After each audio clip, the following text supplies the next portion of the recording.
today there is a Cubman, with a Kohler 15 horse engine, 42-inch cutting deck that apparently ran it stopped. Couple weird things I've noticed is that this, when going through it, I've noticed there is a timer, kind of lets you know when to change the oil and whatnot. What he described to me, the person that owns this, is he changed the oil filter, the air filter, and just stopped running as soon as he did that. I don't think he did a very good job changing the air filter. But what I want to do first is see if there's spark, because those wires, maybe there's other stuff that's messed up with it. So let's get that pull. This is not the plug that's supposed to go in there. I left that one in there. It's kind of a pain to get out.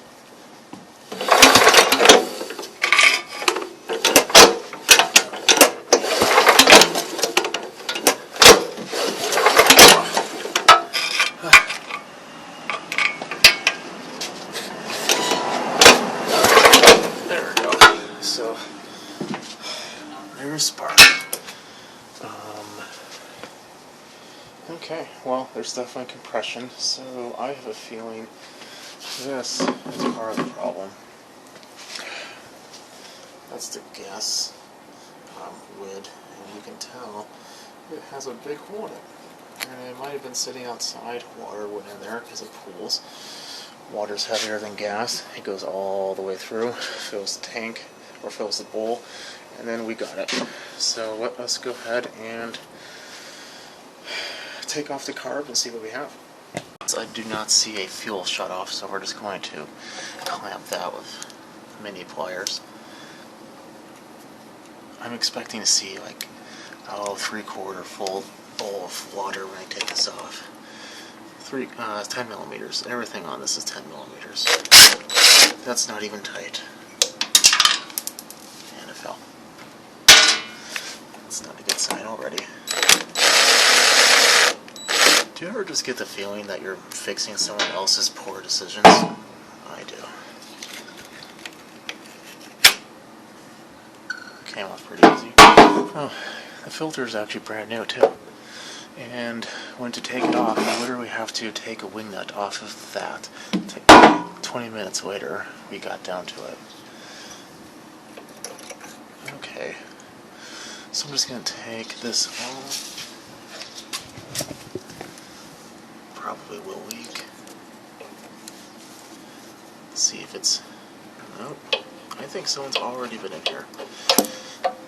They probably cleaned it, started running, congratulated themselves prematurely. Right when they were done patting themselves on the back, it stopped working. So this is the choke, this is the throttle. These are messed up wires. Hopefully we can slide it all off. Oh, there we go. And looks like the throttle comes out first, and then the choke. Get out of there before you end up leaking everything. There we go. Okay, let's go ahead and take this to the carburetor station. So here it is. Gasket looks pretty good, but I don't want to risk ripping it. When you tip it down like this, you'll see fuel come out, or in this case, looks like water.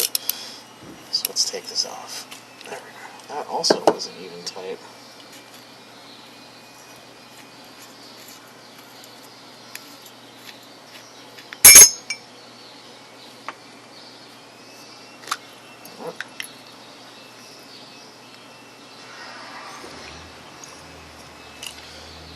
That is a really small bowl. Look at that. So this is a bowl off of something that's 6 horsepower. This is one off 15. Anyway, whatever. Oh yeah, you can see the water pooling already. And that gas looks old. So let's take this, take the pin out,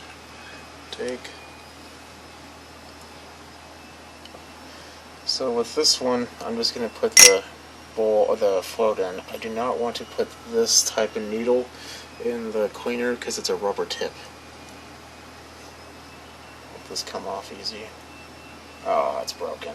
Okay. Well, we'll have to find another one of those, hopefully.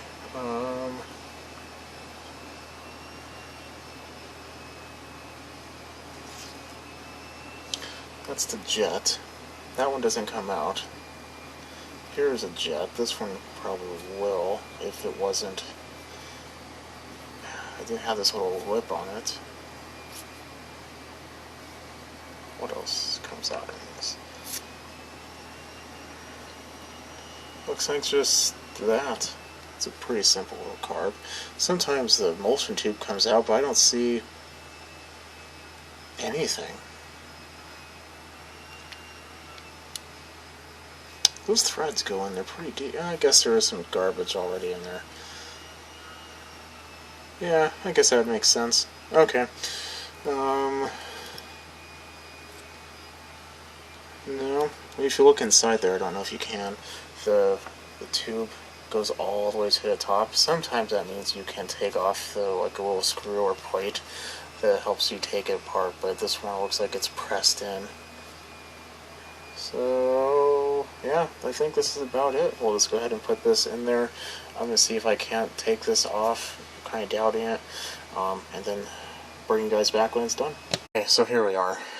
Everything looks a lot cleaner. I was able to take this out. Let's put that in first, so don't forget about it. That just goes in. Now I counted there are 2 turns out, so we're going to put it all the way in.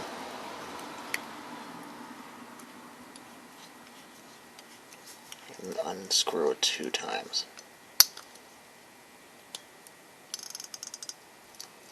That's a half, 1, 1.5, and 2. Okay, next. Apparently a Briggs & Stratton bowl seal is the same, so I have one of those here. Where's the needle? I'll make sure that's nice and clean. It looks to be pretty good. Actually, what I kind of want to do next is this. Get yourself a cheap little drill. Or an expensive one, I don't know. Whatever you want. Just get a drill, put it in a drill.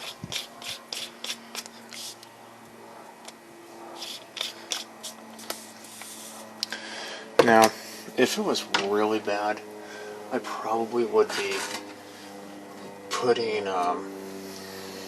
like valve lapping compound in there, or some of that orange hand cleaner. But this, I'm just going to put some carburetor spray. You don't want to do this with any type of gasket material like this, because it will make it grow and you'll never get it working again. You have to get a new one. Maybe that's what happened with this one. So you put that in there.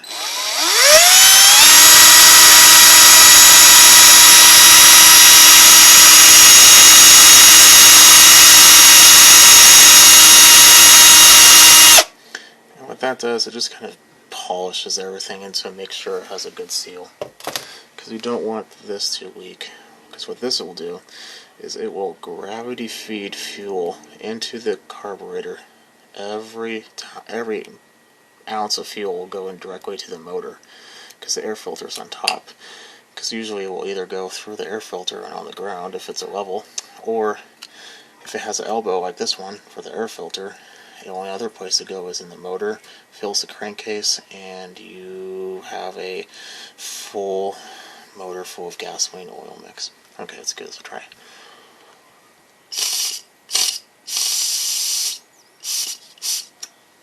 Pretty good. Okay.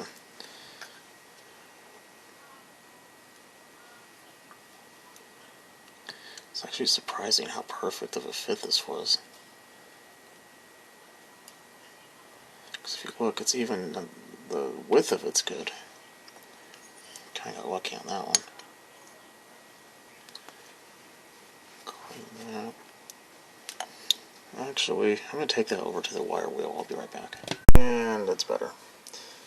When I mean wire wheel, especially when it comes down to carburetors, brass, never anything else. Brass is a very soft metal, and it won't damage your parts. Okay, so we have the pin. Besides this, everything's broken. What I do want to mention though is this. This is a fuel filter that's in there. It's a little hard to see, but inside there there's like a mesh of, it's like a paper filter material. If there is a fuel pump, this is fine. This will not be a problem. This is gravity fed. So what ends up happening over time is this becomes of a restriction and the fuel won't be able to go through it, if at all. So what you end up having to do is take this out and get one of these. This inside there's just a very fine screen, and you can easily clean that out, and it's what you're supposed to have for gravity fed machines. Same thing with small other lawnmowers, don't put this on there. That's why some kits come with it, I don't understand why, but this is the one you're supposed to have. I picked up like the 10 pack of these for like 12 bucks, so they're pretty cheap. Okay, let's go put this back on.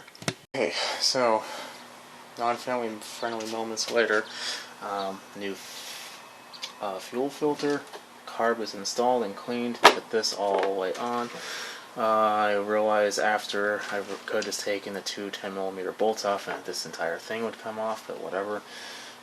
Oil is clean, and it looks like it's pretty good to go. I connected the spark plug. Not going to worry about the counter.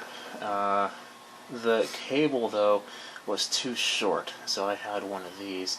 So now choke is choke and full throttle is full throttle. So I'm going to flip this around and then we'll give her a start. And it does have fuel in there too. Let's make sure it's not leaking. Nope. Okay, we're set. Let's go ahead and turn it around. So, problem. I think this is going to be a time when the carburetor is going to have to be soaked in a carburetor can. If you go to like AutoZone or something, that any type of automotive area, they will have cans that are like 20-30 bucks, but you just soak them in there for a couple hours overnight, whatever you want, and just make sure you don't leave it in too long, otherwise it will eat it away. And take off all the rubber. But this is the reason why. This carburetor's been cleaned. The tube, the emulsion tube, I think is just really nasty because this is what happens. So this is choke, and the air filter will cause a little bit of it. So what I'm gonna do is I'm gonna put the air filter on after it starts. I just wanted to take a look at something, so I took it off.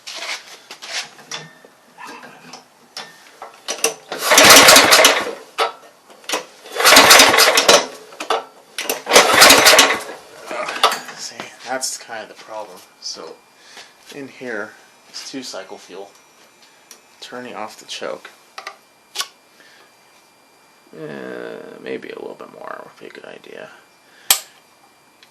And when you do this, make sure that you don't have the choke on. Make sure it's like 3/4 throttle or a little under.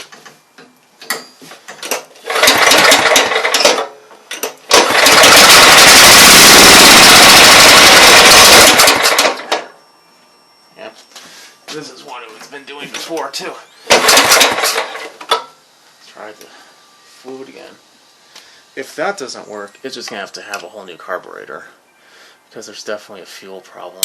There's no intake leaks that I can tell, and the tank is completely fine. The filter is obviously okay. It's brand new. Let's try this again. Full throttle this time.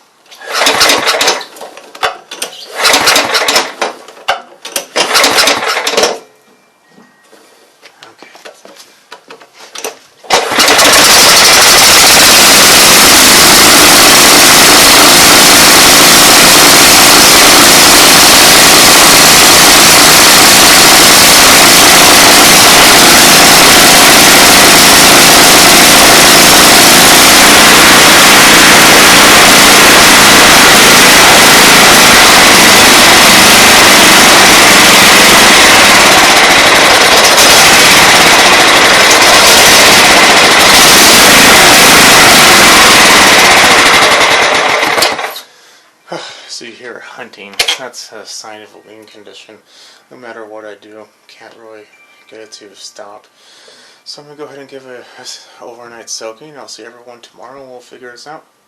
Okay, so something to bring up. I took this out and I can't really focus very well.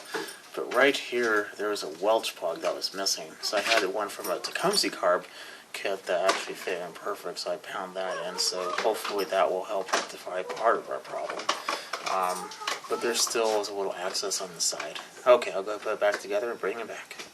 Carb on, I turned the air compressor to the highest setting, blew everything out super thoroughly, put that Welch plug, got everything back, and it's on choke. Let's give it a yank.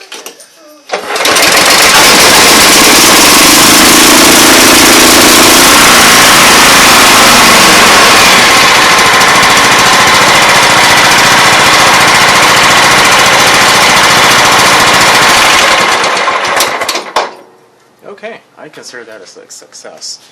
It runs substantially better. Okay, so the only other thing that he wants me to do to this is sharpen the blades. It's pretty self-explanatory. Push the front end down, take a bit, or a bolt, like a wrench or something, take off the bolt, and then we just sharpen the blade like usual. Okay, well, this should be wrapping up this one. Definitely like, subscribe, and continue watching. See everyone later. Bye.